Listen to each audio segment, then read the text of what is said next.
વાહ વાહ વાહ વાહ, હું વાત છે.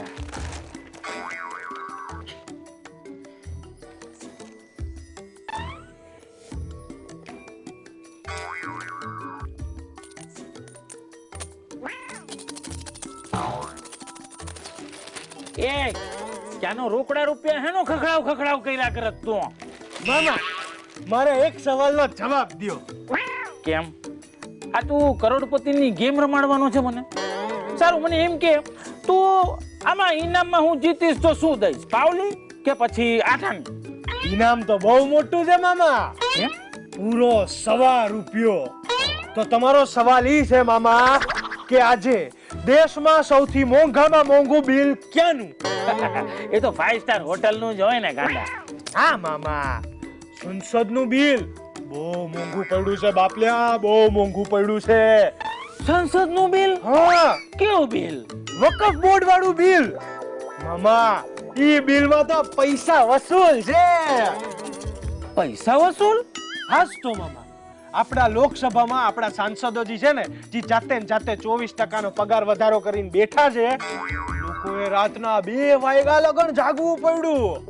વાહ વાહ વાહ, તે તો હિસાબ એકદમ બરાબર રાખ્યો છે હો. અને રાજ્યસભામાં મામા, રાજ્યસભામાં રાતના 11 વાગ્યા લગીન પદુડી વગાડી છે આ વકફ બોર્ડના બિલે. અરે વાહ ભાણા વાહ, હિસાબ તો એકદમ પાકો છે તારો. આ મને એમ કે આ 8મા ધોરણમાં તને નાપાસ કોણે કર્યો? શું મજાક કરો છો મામા? એ મામા, હા પણ આપણા લોકોના ટેક્સના રૂપિયા તો વસૂલ થઈ ગયા ને, હે ને? ભાણા, હા, મને એમ કે તું કેટલા રૂપિયા ટેક્સ ભરે?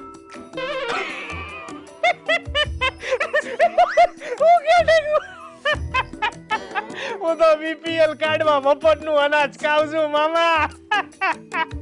ઈ વાત જવા દો મામા, હા, મને એમ કે આ વકફ બોર્ડનું બિલ છે શું? પણ એમાં એવું છે ને કે આ તારા મોદી કાકા હા. અને અમિત કાકા છે ને, હા, એમની પાસે કોમી વિખવાદનો છે ને દારૂ ગોળો ઈ પતી ગયો છે, એટલે એમણે આ નવો દારૂ ગોળો વસાવ્યો છે. કાંઈ જ ખબર ન પડી મામા મને.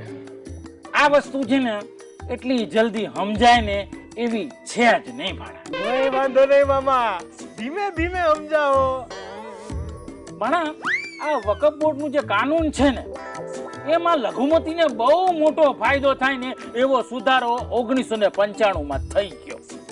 બરોબર, એટલે 1996 ની ચૂંટણીની પહેલા. હા, અને હવે વાત કરીએ 2013ની.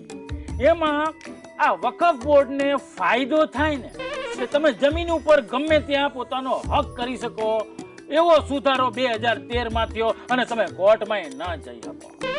2013 એટલે 2000 ચૂંટણીઓની પહેલાની વાત. હા, હવે મને એમ કે 1995માં સાંસદમાં કેટલા સાંસદો હતા આ એનડીએમાં?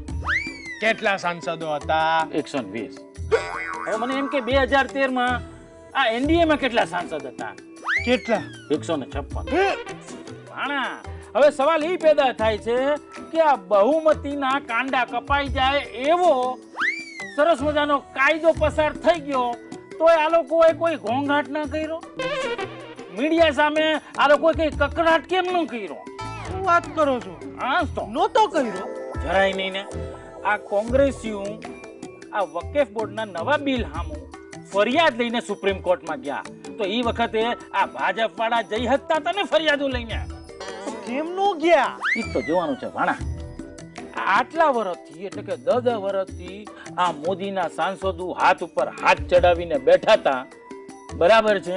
તો આમાં 5 વર્ષમાં, છેલ્લા 5 વર્ષમાં 5 ફરિયાદો સુપ્રીમ કોર્ટમાં અલગ અલગ વકીલો દ્વારા અને સંસ્થાઓ દ્વારા કરવામાં આવી જે ખારિજ થઈ ગઈ. હે? ખારિજ થઈ ગઈ? ક્યારે? તે છાપામાં તો હતો. બધું મને પૂછ કર્યા કરત. એ મામા, હા, તો ઈ હિસાબે આ ભાજપના જે હંધાય સંસદીય છે ઈ મારી જેમ 8મું ફેલ જ કહેવાય ને, કેમ કે ઈ બાપડા ક્યાં ચાપુ વાંચે છે. તું દિવસે દિવસે હું હોશિયાર થતો જાય છે હો ભાણા. પણ જોવાની વાત એ છે કે આ જેટલી પણ ફરિયાદો ખારીજ થઈ ગઈ તો આ મોદી સાહેબના સાંસદો છે ને મોઢામાં મગ ભરીને બેઠા હતા. તો આ 10 અને 11 વર્ષ સુધી કાંઈ બોયલા કેમ નહીં?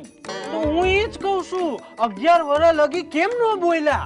કારણ કે ભાણા એમની પાસે જૂનો દારૂગોળો હતો, જેમ કે રામ મંદિર, કલમ 370, 3 તલાક, હા જ્ઞાન વાપી. હવે આ બધા જે દારૂગોળો છે ને એ ઓછો થઈ ગયો છે. એટલે આ કોમી વિખવાદને હળગતો રાખવા માટે આ વકફ બોર્ડનું બિલ લઈને આવ્યા છે. પણ મામા અમિત કાકા કહેતા હતા કે આ વકફ બોર્ડે જે લાખો ચોરસ કિલોમીટર સરકારી જમીન પર દબાણ કર્યું છે ને એ હવે છૂટું થઈ જશે.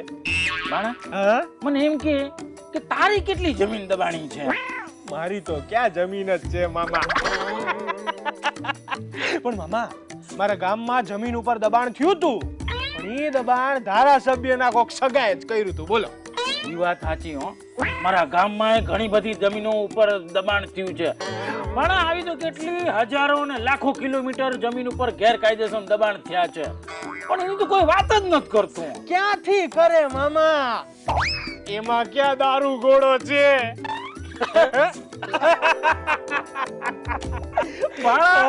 દિવસે દિવસે હોશિયાર થતો જાય છે હો. આખરે હું ભાણો કોનો? જગત મામાનો.